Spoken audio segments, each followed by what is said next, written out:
posso fermare, non ci possiamo fermare, è solo una questione che attenti, non posso neanche mettermi qua. Motoscafi di polizia, polizia locale, carabinieri, guardia di finanza e guardia costiera. Il corteo acqueo dei No Grandinavi, partito dalle Zattere, è bloccato a poche centinaia di metri dalle banchine in cui a Fusina ormeggiano le navi da crociera. Qui si sarebbe dovuto congiungere con una seconda manifestazione partita dalla terraferma, di cui in lontananza si intravede uno striscione. Fuori le navi dalla laguna! Fuori le navi dalla laguna! Poche ore prima, sotto una pioggia ancora battente, gli attivisti si ritrovavano alle Zattere. La manifestazione era già stata rimandata una volta per maltempo. Oggi le nuvole si sono diradate poco dopo l'arrivo delle prime persone.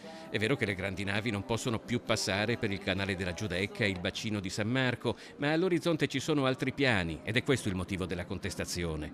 Il governo, la regione, ma soprattutto l'autorità portuale stanno facendo di tutto per devastare la laguna pur di far tornare le grandi navi. Il progetto è quello di Malamocco Marghera e poi dello scavo di Vittorio Emanuele per farle tornare addirittura dentro la marittima. Questo vorrebbe dire gigantismo navale di ultimo livello, quindi le navi enormi, quelle che Venezia e l'Italia non hanno mai conosciuto. Vuol dire scavare fanghi tossici dannosi per noi e per l'ambiente lagunare.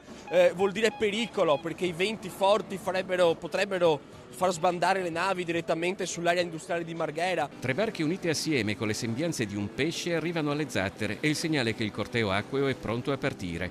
Tommaso Cacciari, esponente storico dei No Grandinavi, annuncia che il porto ha anticipato la partenza di una nave. Doveva partire alle 4 e è partita alle 2 per evitare la manifestazione. C'è una Costa Crociera che invece non è riuscita ad anticipare la partenza e quindi tra poco partiamo e andiamo a contestare la seconda nave. Il corteo parte alla volta di Fusina, dove poi avrà anche l'occasione di contestare una nave da crociera di passaggio.